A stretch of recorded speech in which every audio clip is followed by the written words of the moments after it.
महाकुंभ से बड़ा कोई पर्व नहीं है। अब महाकुंभ से बड़ा कोई मेले का आयोजन ना कोई कर पाया है ना कर पाएगा। स्वतः लोग जाते हैं, व्यवस्थित जाते हैं, करोड़ों करोड़ों लोग जाकर के मां त्रिवेणी में, हरिद्वार में तो मां गंगा, और उज्जैन में तो मां क्षिप्रा, नासिक में तो मां गोदावरी। अभी 2025 में आने वाला है उज्जैन महाकुंभ, 2025 प्रयाग, 2025 प्रयाग और 2028 उज्जैन में महाकुंभ आने वाला है। तो महाराज सभी जाते हैं वहां, गोता लगाते हैं। एक बार सभी संत महापुरुष आए हैं और आकर सबने गोता लगाया, स्नान किया। कुछ समय के बाद सब जाने लगे, हम भी जा रहे हैं, हम भी, जो जहां से आए वहीं चले जाते हैं। 1 महीने का कल्पवास होता है, लोग निकल जाते हैं। अब यहां पर ऋषि याज्ञवल्क्य जी आए और याज्ञवल्क्य जी भरद्वाज जी से कहते हैं हम भी जा रहे हैं। जो ही कहा हम जा रहे हैं तो भरद्वाज जी ने रोक लिया, क्योंकि याज्ञवल्क्य मुनि परम विवेकी, भरद्वाज के पद टेकी। रोक लिया और क्या किया कि सादर चरण सरोज पठारे, अति पुनीतया सन बैठारे। आज ऋषि भरद्वाज जी ने, ऋषि याज्ञवल्क्य जी ने कहा हम चले ऋषिवर, तो रोक लिया। बोले आप रुक जाएं। बोले सब गए, बोले सबको जाने दे, लेकिन आप रुक जाएं। क्यों? क्योंकि याज्ञवल्क्य मुनि परम विवेकी। ऋषि याज्ञवल्क्य कौन है? ऋषि याज्ञवल्क्य ब्रह्मा जी का अवतार है। इसलिए भरद्वाज जी ने कहा कि आप रुक जाए, और रुकने के बाद ये नहीं कहा खाली बैठ जाए। सादर चरण सरोज पखारे, अति पुनीतया सन बैठारे। कर पूजा मुनि सुजस बखानी, बोले अति पुनीत मृदुवानी। क्या बोले? नहीं, महाराज पूजन किया आसन पर बिठा करके, अब सुंदर निवेदन किया है। क्या? नाथ एक सन सैवड़ मोरे, और करगत वेद तत् सब तोरे। हे नाथ, हे मालिक, याज्ञवल्क्य जी से कहा भरद्वाज जी ने, हे ऋषिवर आपसे निवेदन है। क्या? मेरे जीवन में एक बहुत बड़ा संशय है। नाथ एक संशय बड़ मोहे। अच्छा, क्यों कहा इनसे और किसी से क्यों नहीं कहा? अगली अर्धाली में स्पष्ट कर दिया कि करगत वेद तत् सब तोरे। क्योंकि आपके हाथों में समस्त वेदों का ज्ञान है, आपके पास संपूर्ण ब्रह्मांड का ज्ञान है। इसलिए आपसे निवेदन किया, मैंने आपसे प्रार्थना की है कि मेरे संशय को आप दूर कर दीजिए। और यदि मैं अपने संशय को आपसे ना कहूं तो किससे कहूं? आज भरद्वाज जी कह रहे हैं। जब ये बात आई तो पूछा भरद्वाज जी से याज्ञवल्क्य जी ने, आपके जीवन में कौन सा संशय है? भरद्वाज जी बोल पड़े और भरद्वाज जी ने कहा, राम नाम करे अमित प्रभाव, राम नाम करे राम नाम करे अमित प्रभाव, राम नाम करे अमित प्रभाव। संत पुराण पे निसर गावा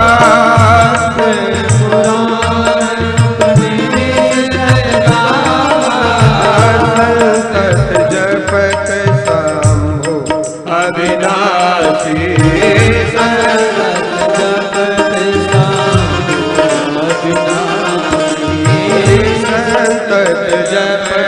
शंभु अविनाशी संतत जपत शंभु अविनाशी शिव भगवान ज्ञान मूल राशि शिव भगवान ज्ञान मूल राशि शिव भगवान ज्ञान मूल राशि शिव भगवान ज्ञान मूल राशि राम नाम कर अमित प्रभाव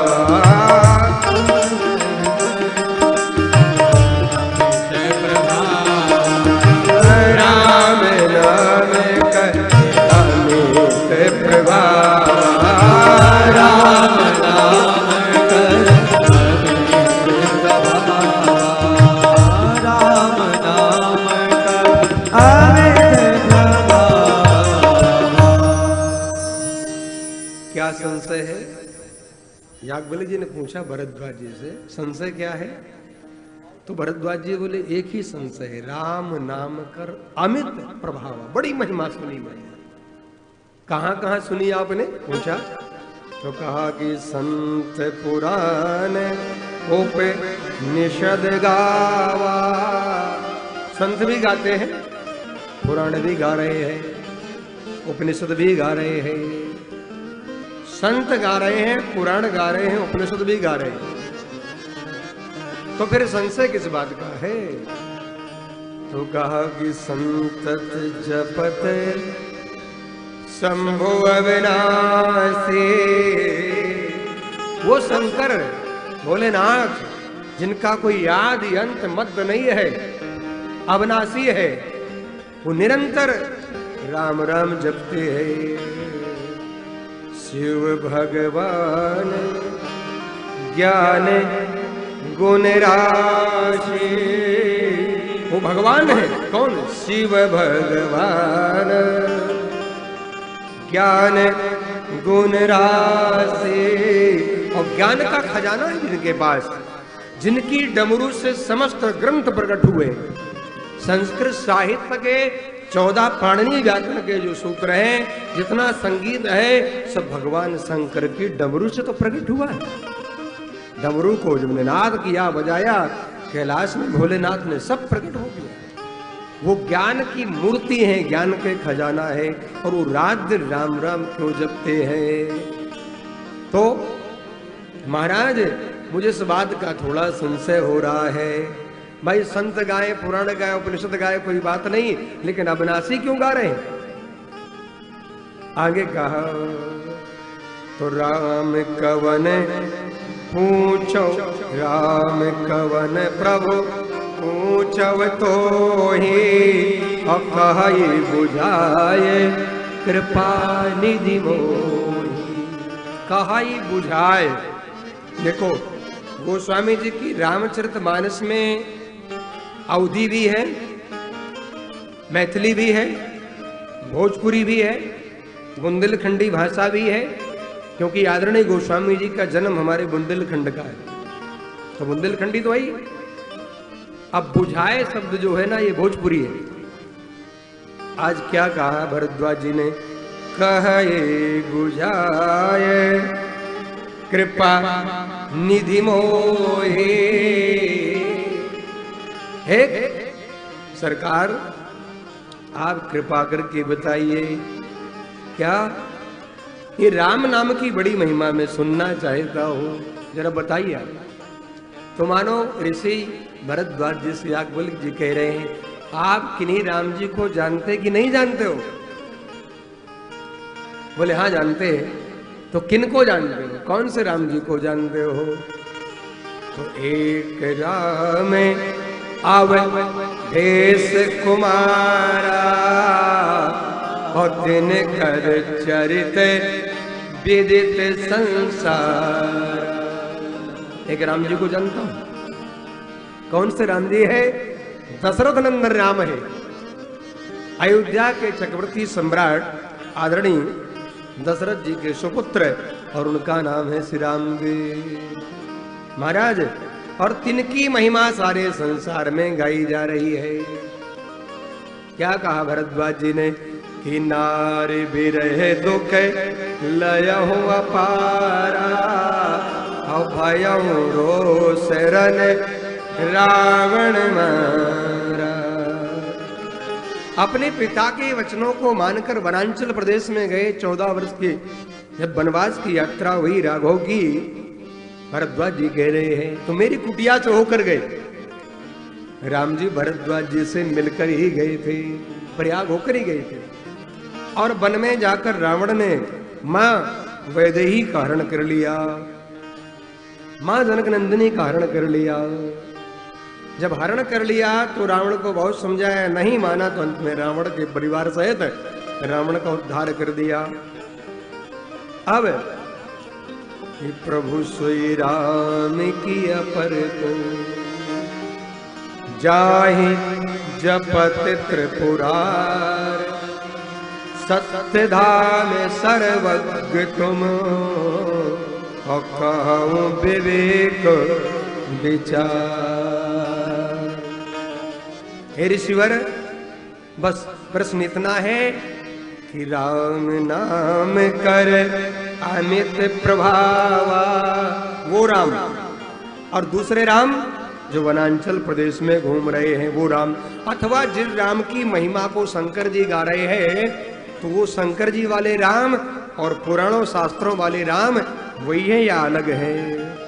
प्रभु श्री राम की अपर को, अपर माने दूसरे, वही है या दूसरे? शंकर जी वाले राम जी अलग है और शास्त्र पुराण संत वाले और दशरथ नंदन राम दूसरे हैं क्या?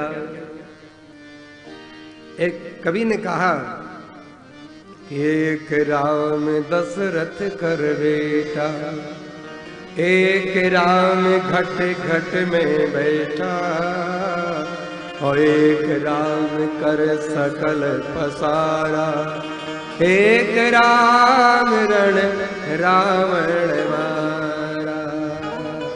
तो क्या 4 राम है?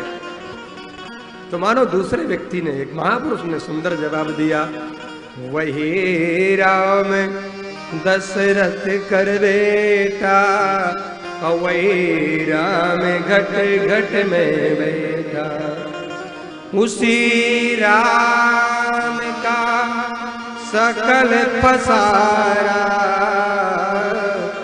उसी राम ने रावण मारा। राम वही है, राम एक ही है, राम तत्व एक ही है। तब याज्ञवल्क्य जी बोले, मुस्कुरा कर जवाब दिया, हे ऋषिवर, मैं आपकी चतुराई को समझ गया हूं। राम भगत तुम्हें मन क्रम बानी, चतुराई तुम्हारे मैंने आपकी चतुराई को पकड़ लिया है। आप बड़े बुद्धिमान हैं, बड़े आप उत्तम कोटि के श्रोता हैं। मनसा वाचा कर्मणा आप राम प्रेम